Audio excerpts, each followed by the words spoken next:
Cartoon day? You did look really good. He's a tough old cuss.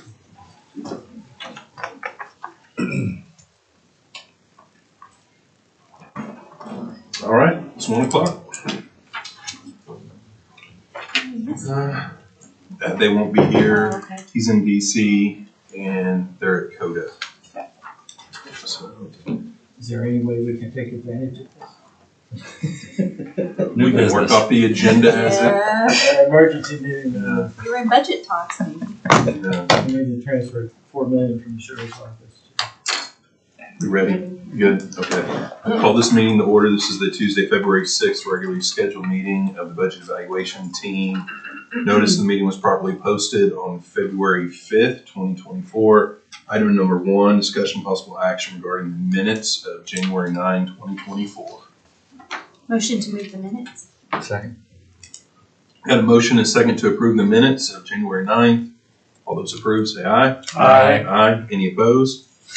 Ayes have it. Item 2, discussion possible action regarding an update on employee benefits. Mr. Wilkerson. Good afternoon. Can you scroll that down just a little bit? Oh, that's Sorry, yeah. So I just made a kind of a new comparison, just a summary report.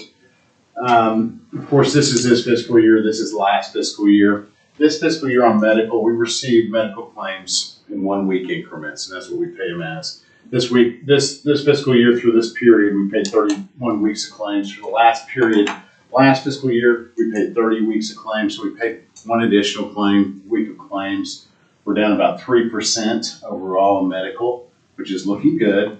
Our weekly average now, we're about 6% under. That's what we're averaging per week medical claims. That's what we were last fiscal year. Prescriptions, that's of course the big topic. Again, we paid so much more prescription claims, more quantity.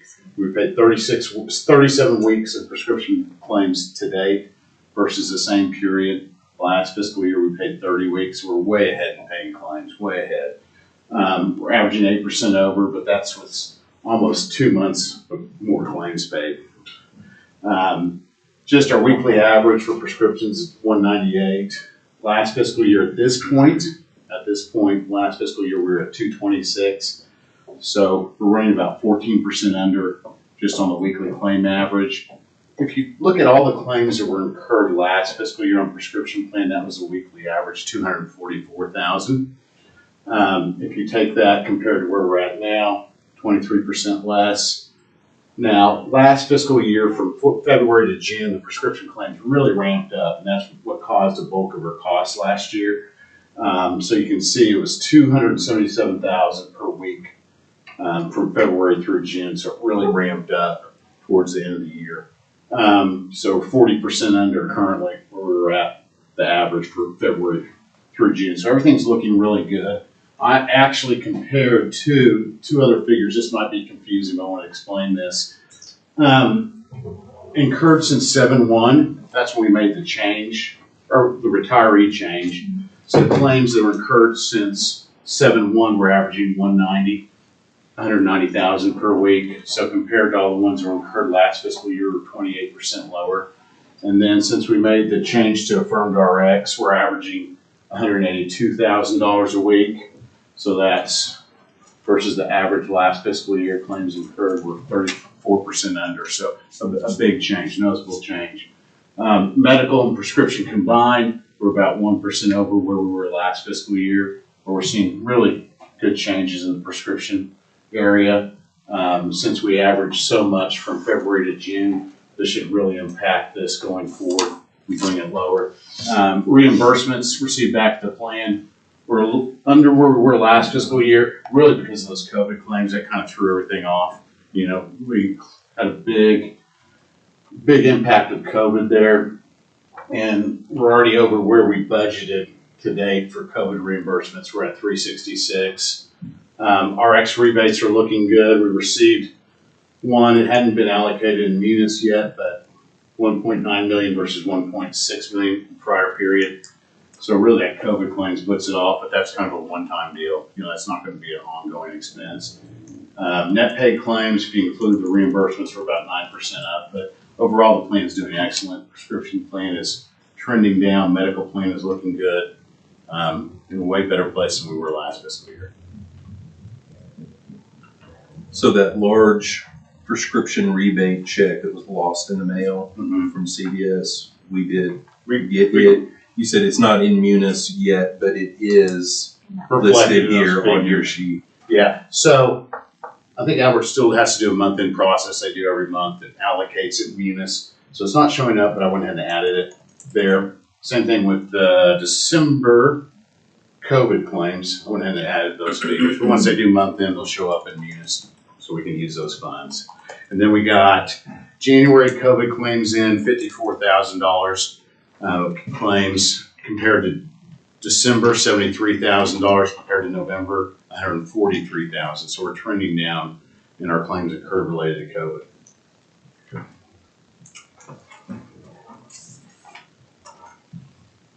Any questions or discussion? Seeing none, is there a motion to receive the report? So moved. We have a second? Second? Motion is second. All those in favor say aye. Aye. Aye. Any opposed? Ayes have it.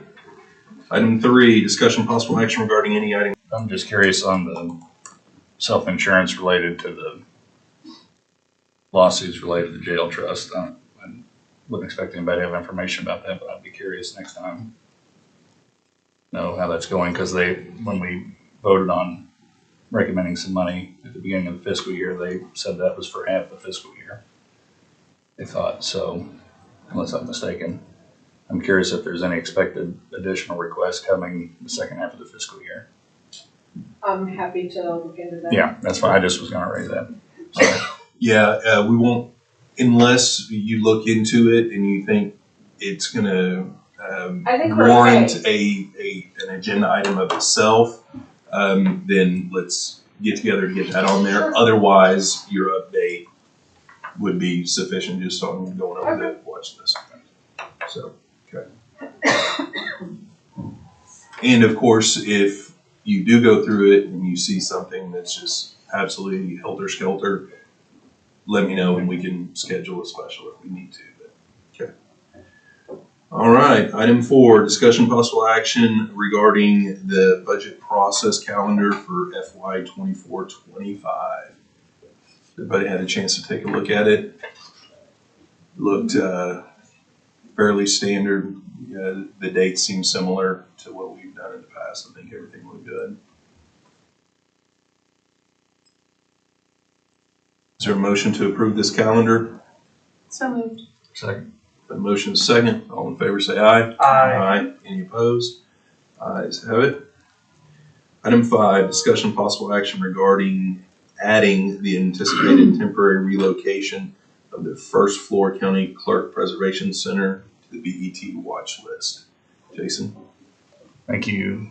I just want to add this. There's kind of 3 categories of expenses that we're looking at. One will for sure be borne by our office. That's additional shelving that we're going to need when and if we move, most likely, because of structural weight issues. And even when we move back, they need to spread the books out because of the weight. So that'll be an expense borne when we move, which I guess will be before or by the beginning of the new fiscal year. The other 2 are the moving expense and the lease expense. And that's what specifically we would want on the watch list. And we're trying to get bids right now. And the goal is to have, we're shooting for May, kind of in the middle. It could be before that we move or after that, but probably 2 months worth of lease this fiscal year, in addition to the moving cost, which I would expect, based on what I've heard, the cost to move some other materials similar to this out of ICB, I'm guessing it'll be well over $100,000 just for the move. So still got time to start a business if anybody likes lifting heavy objects, wants to bid on it. So So- you're moving from, just overview, from the first floor here over to ICB? No, somewhere Oh, yeah. somewhere. Off Okay. campus probably. There's no place Okay. here that can really house it, and it's to permit time for them to remodel the entrance and then also help remodel the area that we're in Okay. on the first floor. What's the estimate, Jason, on the amount of time it's gonna take to build a new entrance? Is it a year or 9 months? That I don't know. Is there AD? Well, and that's kind of the issue. So we have out to bid the first floor security project right now. And what was contemplated there for that project, it's gonna encroach on the county clerk's book space right now. So what the initial plan was to do that space and the abatement, and then the clerk's office would still have part of what they currently have, but where District 1 used to be on that northwest corner, well, purchasing was there most recently. The county clerk would move down into that space, and then across the hall where those abstractors have been, they would go over there. And what our initial plan was from the infrastructure side was that there would be a little bit of work done in that other space for the county clerk, but it was mostly just going to be moving the books, shifting it down and over. As we went through the process, the clerk's office expressed an interest in having AV work done in that area as well. Well, that AV was not anticipated. So if we're going to do the AV, that's going to necessitate them moving off campus. Well, not off campus, but it would necessitate them moving from that space, and then we don't really have any other space to put those on premise. So if we do the AB in their area, we would have to do that. If we don't do the AB in that area, we can move it down there. Either way, the amount of time won't necessarily be the full length of the project.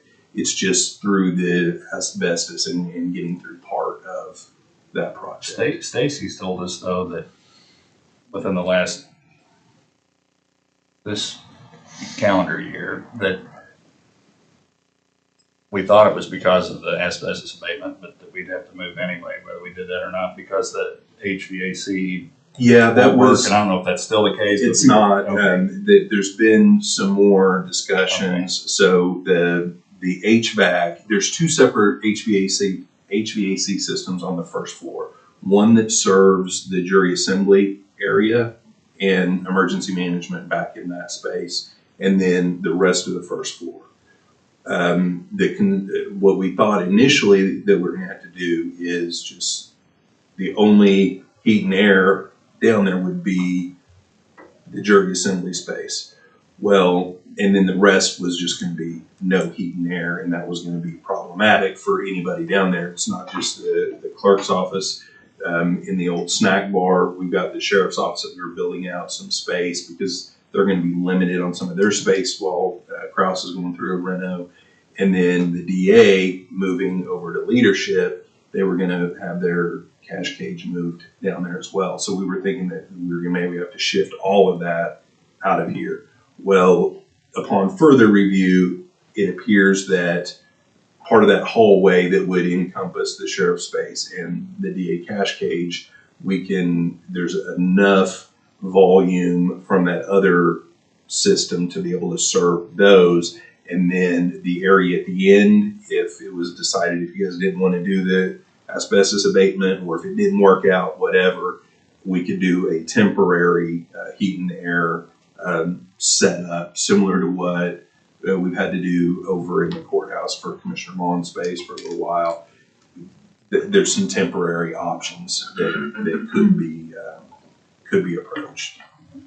So this project, this front entry project, really didn't take into these expenses because they thought you probably weren't moving off site. The original thing was just to kind of shift them down, right? Correct. Okay. Yeah, and the concern was the asbestos abatement. Yeah. I understand it's been I think we've been trying to do it anytime we do some renovations somewhere. Yeah, It's piecemeal, but. I think the three commissioners' offices in infrastructure, I think I can express what's been said in there.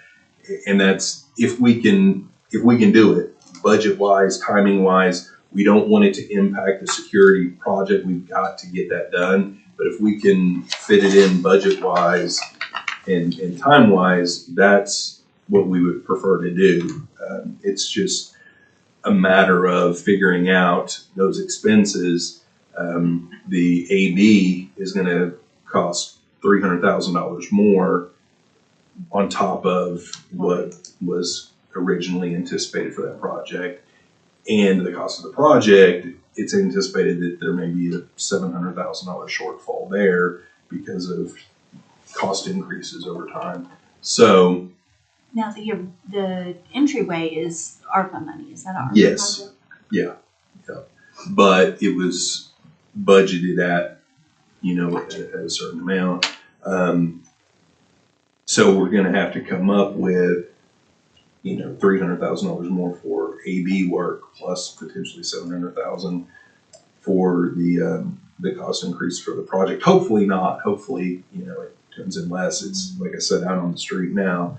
But the moving expenses for the books and the potential lease was not ever contemplated. So Jason, I know you said you didn't have figures yet, which is fine. Have you guys looked at your record preservation fund to maybe fund some of this? We've looked at our budget. I mean, we hadn't budgeted for it. Not knowing what the costs are, there are long-term plans for those funds that didn't include paying lease for something or the move. So, and not knowing how long we would be displaced, it's concerning to try to commit those funds to the lease, even if we have the funds, not knowing how long that'll go on. but the shelving you were anticipating paying for from record. Yeah, we would have to, and that is an easy, legitimate expense of the fund. It's just the storage of the books and whoever works in the area, correct? Yeah, storage of the books that allows public access and our staff to be there. And, our goal is to try to be as close as we can be down here, understanding the weight limit of the books. I mean, most office buildings were not built. You need to think in terms of industrial type, moving expenses and weights and all that. But to still try to have our staff close enough that they can bring over deposits and. Have you asked just a spitballing idea, the library over there, see if they have space maybe potentially? The library? No, just the library, like the The Metro. Library. Oh. Yeah. I see. That's a nice building. I think we'll do that. That's a good idea. Be close enough. Yeah. So, in all things being equal, we decided not to be moved around, but that may be more me personally not liking moving than. It would be nice to keep, it would be nice if we had the space to take care of it here without moving you off. Yeah. That would be ideal, for sure. Yeah, we looked at it, and But the you're only saying- options that we could find readily available were out at Lincoln. We could modify some space, and really that was kind of it. I think we looked at a couple of other options, but that wasn't going to work out. But yeah, so. And we've looked No, we at can several repair spaces. At least we pay ourselves a grant.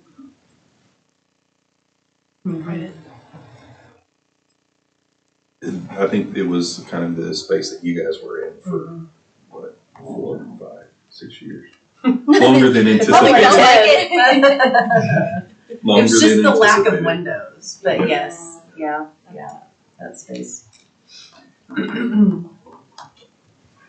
So anyway, so I think what you're wanting to do here, Jason, is just kind of float this out so everybody is tracking Really don't have anything to add, it sounds like, to the watch list right now, because we don't have a dollar amount. But hopefully by, Just wanted to get it on the radar, and as I get numbers, I'll provide them to everybody and get them on here, and then we can consider what to do when the time comes. Just real quick, any idea when it will start? looking, I believe the bid documents anticipated July-ish, somewhere around there. Because that's gonna I affect believe June, Affect July. your our jury stuff. jury stuff that we'll need to kind of plan around that, using the space in the basement. Because it's gonna affect, because we usually, once we do the line, it goes down that hallway, and that hallway will get closed off. Well, I don't know, there Yeah. was talks about doing that. I don't know exactly. Either way, we were gonna figure out a solution so that you could still have your jury assembly, Down there. line down there, whether it's open 100% of the time or not. At one time, we had talked about closing that tunnel to public access into the building, and then there was talk about not doing it. I don't know exactly what was settled, but I know even when there was talk about maybe closing it to public access, even those talks centered around figuring out a way that on jury weeks, jury Mondays, that it would still be open for Yeah, in July, For jury. early August, there are jury days, late August, it starts back up. Yeah. But that process will be impacted throughout the duration of the build out, not just the AV portion, right? So yeah, we are gonna have to make sure that we're tracking that, so. Keep us in the loop, please. Right. Motion to receive Jason's report. Second. Jason, you object to us receiving Motion your to report? All in favor say aye. Aye. Any opposed? Ayes have it. All right, any citizens who wish to participate in this public meeting? Seeing none, board comments, District 2, No, thank you. Clerk? District 3, No, thank you. Treasurer? None to the treasurer, thank you. Court Clerk? Nope. Nothing from me. All right. Any new business? Seeing none, is there a motion to adjourn? Second. Motion second, all in favor say aye. Aye. We're adjourned. Thanks, y'all. Thank you.